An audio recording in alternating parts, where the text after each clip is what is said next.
तो ऐसे कई सारे पैटर्न्स होते हैं. It can be businessman, it can be student, it can be relationship. In all the areas we have patterns and this patterns runs our life. तो पहले लोग बोलते थे माइंडसेट, तो ये it's not about the mindset, it's about the patterns. Yes, mindset आप कितना भी बदल लो, एक सर्टेन लेवल के बाद में वो फिर से पैटर्न आ जाता है. इसको सेट पॉइंट कहता है. आप कोई भी हैबिट छुड़वा सकते हो माइंडसेट के जरिए, पर माइंडसेट इज ऑलवेज टेम्पररी. तो विश आपने इसके ऊपर बहुत काम किया हुआ है, तो आपको कोई एक्सपीरियंसेस या कोई एग्जांपल्स आपको याद है जो आपने वर्कशॉप्स में आपने दिए होंगे, जिन्होंने अपने रीपैटर्न किए हैं अपने डीएनए? देखो, बहुत सारे ऐसे पैटर्न्स होते हैं, पर एक मैं रिलेशनशिप का पैटर्न बताता हूँ. एक लड़की थी जिसका ऐसा था कि वो चाहती थी कि बेहतर रिलेशनशिप में आए, लेकिन जैसे ही रिलेशनशिप में वो आ जाती थी तो उसका पास्ट का अनुभव कुछ ठीक नहीं था. तो वो क्या करती थी, पजेसिव बन जाती थी. और वो पजेसिव इतना हेवी होता था सामने वाले के लिए, तो वो भी चला जाता था. तो फिर उसका पैटर्न फिर से स्ट्रांग होता था कि सारे लोग ऐसे ही हैं कि चले जाता है. तो जिसके चलते उसका पैटर्न रिलेशनशिप बन नहीं रहे थे. तो जब उसने वो डीएनए रीपैटर्न का प्रोग्राम किया था, उसका ये पैटर्न चेंज हो गया and at the age of 42 she got into a relationship जो बहुत ही बेहतरीन रहा उसके लिए. मैं आपको एक बिजनेसमैन का बताता हूँ. एक बिजनेसमैन आया था, उसका पैटर्न ऐसा था कि सारे क्लाइंट टाइम पे पैसे नहीं देते. या मैं ये बिजनेस क्यों करूँ, ये बिजनेस यानी मेरे लिए तो स्ट्रगल ही है. तो अभी आप सोचो, ऐसा अगर दिमाग में बात आ गई तो क्या वो बिजनेस सही ढंग से कर पाएगा? नहीं. तो उसका एक पैटर्न था, उसको समझ में नहीं आ रहा था कि ऐसा क्यों हो रहा है. तब पता चला कि उसके दादाजी भी बिजनेस करते थे और दादाजी भी सेम चीजों से वो फेस किए. दादाजी को सारे क्लाइंट्स ऐसे मिलते थे जो टाइम पे पैसा नहीं दे, चीट कर जाएं,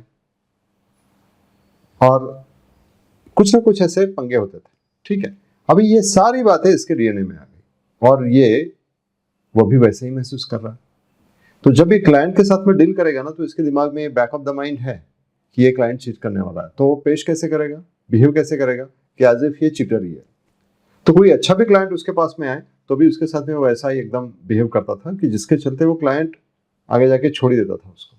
तो उसका बिजनेस काफी सफर करने लगा. तो ये ऐसे पैटर्न, स्टूडेंट्स के patterns. Since you are an engineer, आपको पता होगा 12वीं में 12th साइंस में बहुत सारे बच्चे ये सोचते हैं कि बायोलॉजी डिफिकल्ट है और वो पढ़ाई नहीं करते. या डॉक्टर होते हैं, वो फिजिक्स पढ़ते नहीं है, मैथ्स नहीं पढ़ते, और बोलते हैं कि ये पेपर हम नहीं देंगे या बाद में करेंगे. और फिर बाद में उनके दिमाग में आता है कि ये पेपर में दे ही नहीं सकता, और एक्चुअल में वो देते नहीं है. मतलब ऐसे बहुत सारे लोग जो ड्रॉप लेते हैं. ड्रॉप भी लेना एक पैटर्न है. That is also kind of escapism. तो ऐसे कई सारे पैटर्न्स होते हैं. It can be businessman, it can be student, it can be relationship. In all the areas we have patterns and this patterns runs our life. तो पहले लोग बोलते थे माइंडसेट, तो ये it's not about the mindset, it's about the patterns. Yes, mindset आप कितना भी बदल लो, एक सर्टेन लेवल के बाद में वो फिर से पैटर्न आ जाता है. इसको सेट पॉइंट कहता है. आप कोई भी हैबिट छुड़वा सकते हो माइंडसेट के जरिए, पर mindset is always temporary. Okay, now I get it. क्योंकि मैंने जब बहुत सारी सेल्फ हेल्प बुक्स पढ़ी थी, मैंने माइंडसेट चेंज किए थे, पर उससे मुझे परमानेंट सॉल्यूशन नहीं मिल रहा था. हाँ, टेम्पररी कुछ चीजें सॉल्व हो रही थी, बट परमानेंट नहीं मिल रहा था, सस्टेन नहीं हो पा रहा था. Yes, so this is because of the patterns. क्योंकि आपके डीएनए की फ्रीक्वेंसी वही है. थोड़ी देर के लिए आप उसको दबा दोगे, मास्क कर लोगे, करेक्ट, लेकिन वो फिर से कुछ समय के बाद में वही आ जाएगा. सेट पॉइंट होता है उसका. वाह विशी, तो बहुत ही अमेजिंग है. अगर ये सब कर पाए हम, तो हमारे सब प्रॉब्लम सॉल्व हो सकते हैं. ये फिर इतना सीक्रेट क्यों है? वेल, ये सीक्रेट तो नहीं है, पर ऑफ कोर्स बहुत लोग इससे जानते नहीं इस चीज को. अगर हम देखेंगे तो पूरा साइंस इसके बारे में बात करता है. और अगर हमारे पुराने सारे स्क्रिप्चर्स देख लो तो वो सारे इसी के बारे में बात करते हैं. संस्कारों की बात आपने सुनी होगी. यस, हमारे कई सारे संस्कार हुआ करते थे, तो संस्कारों को बदला जाने का एक तरीका है. पूरी दुनिया आज हर कोई माइंड से इतनी एक्टिव हो गई, हर कोई माइंड से माइंड को ठीक करना चाहता है, जो पॉसिबल नहीं होगा. हर कोई व्यक्ति mind power, think positive, visualization, goal setting, इसी के बारे में बात कर रहा है. और ये सारी चीजें आपके डीएनए को और डिस्टर्ब कर सकती है. डीएनए के ऊपर काम करने के लिए हमें समझना होगा, हमारे अवेयरनेस को ग्रो करना होगा, हमारे कॉन्शियसनेस को एक्सपैंड करना होगा. तो ये सीक्रेट नहीं है, बस लोग इसकी तरफ देख नहीं रहे. तो विभूषी, तो इसका मतलब ये science doesn't talk about this much, तो इसीलिए वो बाहर नहीं आया इतना, क्योंकि ये हमारे वेदों के ऊपर डिपेंडेंट है, बट वो साइंस अभी तक वहां तक पहुंचा नहीं है. साइंस भी बकायदा बात करना शुरू किया है. अगर आप देखेंगे तो ये जो एपिजेनेटिक करके जो साइंस है वो क्या है? It is all talking about the environment, it is all talking about the patterns, it is all talking about the कि अबाउट द जीन्स, हमारे जीन के जो भी पैटर्न्स है उसके परे हम कैसे जा सकते हैं।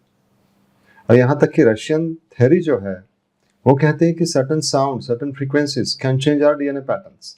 तो साइंस इसके बारे में बात करना अभी अभी शुरू किया है। Yes, there is a great hope. आपने कहा एपिजेनेटिक्स, राइट? Epigenetics, correct. ये किसके ऊपर बेस्ड होता है? जीन्स के ऊपर?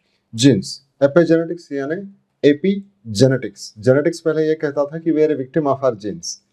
अभी एपिजेनेटिक्स मतलब जेनेटिक्स के भी ऊपर वाली एक बात है, मतलब कि हमारा एनवायरनमेंट बदल दो तो हमारा जीन्स बदल सकता है, जीन्स के एक्सप्रेशंस बदल सकता है। तो ये एपिजेनेटिक्स के बारे में बहुत सारी बात कर रहा है। तो ये साइंटिफिकली बैक भी है? Of course, this is scientifically backed and very proven, और बहुत सारे लोगों को रिजल्ट्स आते हुए हम 12 सालों से देखते आ रहे हैं। मुझे ये कितनी बार करना पड़ता है, ये कैसे करते हैं? ये एक खाली आपने वर्कशॉप अटेंड किया और ये हो जाएगा, या उसका कोई एक बार जर्नी? करने से बहुत आप इसके नतीजे देखते हो। पर एक चीज है, जैसे हम फिर से एनवायरनमेंट में गए, फिर से वही लोग, हम लोगों को नहीं बदल सकते, अपने आप को बदल सकते हैं। इसलिए इसको लगातार अपने आप को एक एनवायरनमेंट देना होगा। इसलिए हम कहते हैं कि इसमें बने रहना बहुत जरूरी है। सर्टन ट्रैक सुनना, सर्टन साउंड सुनना बहुत जरूरी है। हो सके तो ऐसे लोगों के बीच में रहना कि जो अपने डीएनए के ऊपर काम कर रहे हो। हम ऐसे लोगों को डीएनए वॉरियर्स कहते हैं। जो वॉरियर बाहर नहीं झगड़ते, वो अपने भीतर जब भी कोई बाहर के पैटर्न आ जाते हैं उनको निकालने का काम करता है।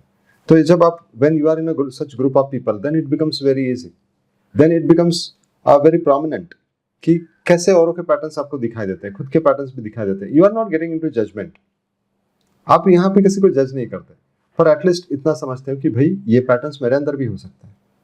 और हर कोई इसमें, इस ग्रुप में अपने पैटर्न्स पे काम कर रहा होता है। उसके वो जो पैटर्न्स आए उसने उसको कैसे डील किया, इसके बारे में वो बात करता है। तो हमारे लिए बहुत जरूरी बन जाता है कि ऐसा एनवायरनमेंट होना कि जो हमारे पैटर्न्स को ठीक करे। तो बेसिकली हम पूरा एक एनवायरनमेंट आप सेटअप करते हैं उनके लिए? जी, एक ऐसा एनवायरनमेंट बना हुआ है कि जो लगातार हमारे डीएनए को ठीक कर सके। इंटरेस्टिंग। इसके लिए हमारे पुराणों में बात आती थी 12 साल का तप। वो तप से गुजरते थे, ये तप पूरा ट्रांसफॉर्म कर देता था। 12 साल का बकायदा तब होता है, क्योंकि 12 साल में आपके डीएनए वो सेम नहीं रहते। आपको पता है, मतलब साइंटिफिकली आपके पूरे शरीर में ऐसा कोई भी पार्ट 12 साल के बाद में सेम नहीं रहता। हालांकि आप दिखने में अभी वैसे ही हो। आपको आपका कोई 20 साल पहले का कोई दोस्त मिला है आपको? रिसेंटली तो नहीं मिला है, बट हाँ मुझे थोड़े दिन। फिर भी उसने पहचान लिया आपको? यस। जैसे कि मैं खुद एक अपने गांव का कोई व्यक्ति मुझे एक मुंबई के गार्डन में मिला और उसने मुझे पहचान लिया। मैंने नहीं पहचाना उसको, पर जब उसने अपने आइडेंटिफाई करवाया तब मैंने उसको पहचाना, लेकिन उसने मैंने पहचान लिया उसने मुझे, ये बहुत बड़ी बात थी। तो उसने कहा कि आप बदल तो गए हो लेकिन आपका जो फेस कट है वो सेम है। तो हम मतलब ये कहना चाह रहे हैं आपको कि 20 साल हो या 40 साल हो, इंसान का एक स्ट्रक्चर ऑलमोस्ट सेम रहता है, भले वो पूरा तरीके से बदल जाए। इसकी वजह है कि हमारा डीएनए नहीं बदला, डीएनए के पैटर्न्स नहीं बदले। ठीक है, तो 12 साल के बाद हम पूर्ण रूप से बदल जाते हैं। इसलिए 12 साल का तप हमारे लिए बहुत ज्यादा इंपॉर्टेंट है। बट इसका इफेक्ट्स हम एक बार में भी देख सकते हैं? एक बार जब पहली दफा आप डीएनए रिपैटर्न करते हो, आप देखते हो कि यार कुछ पैटर्न्स मेरे बदल रहे हैं और मुझे उसका फायदा भी हो रहा है, तो क्यों ना मैं उसको लगातार करते रहूं। ठीक है, तो फिर आप उस चीज को बार बार सुनते रहते हो, बार बार उस चीज को अपने आप को ढालते रहते हैं, इसके चलते आपका डीएनए पैटर्न ठीक हो जाता है। सो विभूषी, इसका कंक्लूजन ये रहेगा कि जो भी कुछ है, हम जो भी पर्सपेक्टिव है हमारे, जो भी सब कुछ है, वो सब हमारे डीएनए पैटर्न से आते हैं। और ये माइंड से हम काम करेंगे तो कुछ नहीं होगा। इट विल बी ऑल, हम जब डीएनए पैटर्न्स पे हम काम करेंगे तभी जाके हम परमानेंट चेंजेस को ला सकते हैं अपने जीवन में। एग्जैक्टली। तो परमानेंट चेंज अगर हमें लाना है तो माइंड से नहीं आएगा, वो हमारे डीएनए के ऊपर काम करने से आएगा। और उसके लिए हमें चाहिए होगा कि हमारे अवेयरनेस को एक्सपैंड करें। और ये अवेयरनेस एक्सपैंड होता है कि ऐसे लोगों के साथ में रहें कि जिनका ऑलरेडी अवेयरनेस एक नेक्स्ट लेवल पे है। सो विभूषी, ऐसे तो थाउजेंड्स ऑफ पैटर्न्स है अपने लाइफ में, तो ये कब खत्म होंगे? वेल, पैटर्न्स थाउजेंड्स नहीं, लाखों करोड़ों हैं। यहाँ तक कि जो साधु महात्मा अपनी तपस्या में चले जाते हैं, वो अपने पैटर्न्स को ही देखते रहते हैं कि कौन से पैटर्न्स हैं। सिर्फ इस जन्म के नहीं, वो पास्ट लाइफ के भी देखते हैं पैटर्न्स को। और ये सारे पैटर्न्स को देखने से रिलीज हो जाएंगे, पर वो एक तरीका है। ठीक है, अभी इसके लिए चाहिए कमिटमेंट कि क्या मैं सच में इसके लिए कमिटेड हूँ कि मैं अपने पैटर्न को देख पाऊँ। और उस पैटर्न को देख पाने के लिए भी हमारे अंदर स्ट्रेंथ चाहिए। हर कोई अपने पैटर्न्स नहीं देख पाता। अरे छोटी सी कोई तुम्हारे प्रति कोई गलत बात बोल दे तो तुम हिल जाओगे। यहाँ पे तो मैं खुद देखता हूँ कि मेरे अंदर यार ये ऐसे पैटर्न्स हैं, हम काफी डिस्टर्ब हो जाते हैं। इसीलिए पहले तो हम स्ट्रेंथ डेवलप करते हैं, धीरे धीरे धीरे एक स्टेज बना लेते हैं और फिर अपने पैटर्न्स को भी देखते हैं और उसको रिलीज भी कर पाते हैं। तो ये एक जर्नी है, इस जर्नी में हमें आना होगा और इस जर्नी को कंटिन्यू करना होगा। तो अभी हम जो डीएनए रिपैटर्न कर रहे हैं वो वाले रिपैटर्न कर रहे हैं कि जो आपके सक्सेस में आपको डिस्टर्ब कर रहे हैं, आपके रिलेशनशिप में आपके लाइफ में इशू लेके आ रहे हैं, आपके करियर में आपको दिक्कत दे रहे हैं, फाइनेंस में कुछ गड़बड़ी हो रही है, तो वो वाले पैटर्न्स। फिर आगे जाके और भी ऐसे कई सारे पैटर्न्स हैं जो खुलते जाएंगे, पर उसके लिए हमारी स्ट्रेंथ डेवलप करना बहुत जरूरी है। तो इसलिए इस जर्नी में उसको बने रहना, हम इसको ऐसा कहेंगे कि अगर आपको कहीं पे पानी लगा है ना और पानी चाहिए तो उसी जगह पे खोदना है हमें। कुछ लोग क्या करते हैं, थोड़ा पानी यहाँ का थोड़ा पानी वहाँ का, अलग अलग जगह पे कुएं खोदते हैं और ऐसे कई जगह पे कुएं खोदने से आपको कुछ नहीं मिलने वाला, थक जाओगे। एक ही जगह पे उसको डिग करते रहो जब तक आपको ultimate finally when you are free from all the patterns you are liberated. मुझे कभी कभी जब रिजल्ट्स नहीं मिलते हैं तब हमारे अंदर बहुत सारी चीज़ें होती है कि हम और भी कुछ एक्सप्लोर करें, या फिर हमारे डाउट आ जाते हैं कि ये वही दिस वर्क, तो तभी बहुत सारे लोग छोड़ देते हैं उसको। तो कैसे वो ना छोड़ें, उसके लिए कुछ? देखो, ये हम ऐसा बोल नहीं सकते कि वो छोड़ना है या नहीं छोड़ना है। बेसिकली जब तक उसको उसके पैटर्न उसको ड्राइव कर रहे हैं लाइफ के, तब तक वो वैसे ही करेगा। मतलब वो उसका फोकस एक जगह पे मेंटली नहीं रहेगा, उसकी बुद्धि 10 जगह पे भागती है। उसके अंदर केओस इतना आ गया है कि कोई बोलेगा कि एक पैटर्न बोलेगा ये करो, दूसरा पैटर्न बोलेगा वो करो, एक पैटर्न बोलेगा बिजनेस करो, एक पैटर्न बोलेगा जॉब करो, एक पैटर्न बोलेगा वो करो वो करो वो करो, कई सारे। तो ये सारे पैटर्न्स हैं। तो अगर उसको हमने जबरदस्ती से भी कुछ करवाया एक चीज पे, तो आगे जाके वो ब्लास्ट होने वाला। बेहतर है कि हम उसके ऊपर काम करें। हम सारे पैटर्न्स को क्यों ना अपने दोस्त बना लें। वो पैटर्न्स को दोस्त बनाए तो बोलेगा देख मैं ये तेरे लाइफ में हूं, मेरे ऊपर तेरे को काम करना है। और हम क्या करते हैं, पैटर्न्स को टालते हैं या देखते ही नहीं, आंख बंद कर लेते हैं। तो अंदर ही अंदर वो और ज्यादा पनपते हैं।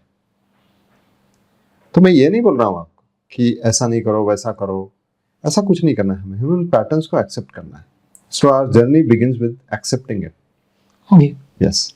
तो then in the long run ये सब पैटर्न्स जो दूसरे भी जो भी ये सब आएंगे, once you start accepting them, वो रिजॉल्व हो जाएंगे, रिलीज हो जाएंगे। यस, एक बार हमें पता चला कि इन पैटर्न्स के साथ में कैसे काम करें, कैसे उनके साथ में डील करें। इसलिए भगवत गीता में भी बात आई है, माम अनुस्मर युद्ध च, मुझे याद करते हुए तुम लड़ाई करो। तो ये लड़ाई किन से करनी है, बाहर कहीं से भी नहीं। हमारे डीएनए के पैटर्न्स हैं, उन्हीं के साथ में हमारी लड़ाई है। पर उसके पहले हमें धनंजय या धनुर्धर बनना होगा, हमारे फोकस को डेवलप करना होगा, उसकी जर्नी की तरफ हमें आगे बढ़ना होगा। तो ये जो डीएनए रीपैटर्न है, ये भी इस पे भी काम होता है? DNA repattern exactly works on the Bhagavad Gita's first chapters, the very concept of kul dharma, कि हमारे जो कुल से आए हुए, एंसेस्टर से आए हुए जो पैटर्न हैं, उनको हम कैसे उजागर करें, कैसे बेहतरीन बनाएं, सो दैट हमारे कुल का धर्म का उद्धार हो, या कुलोद्धार, ये जो शब्द आता है कि कुल का उद्धार कैसे। तो दिस इज वेरी इंपॉर्टेंट कि हमारे लाइफ में हम इस दुनिया में आए हैं तो मेरे कुल का उद्धार मेरे जरिए हो, मैं वो अकाउंटेबल हो जाऊं उसके लिए। तो उसका ये तरीका है।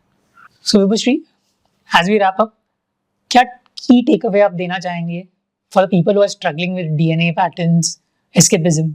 तो उसके लिए आप क्या बोलना चाहेंगे? देखिए, इफ एनीबॉडी हैज एस्केपिज्म और any pattern, the change is possible. Change बकायदा पॉसिबल है। हमें एक स्टेप लेना है, आगे बढ़ना है और हमारे जो पैटर्न्स है उसके प्रति अवेयर होना है। And there is a change, there is a possibility of change. ठीक है, so take the step and move ahead. Thank you. Thank you.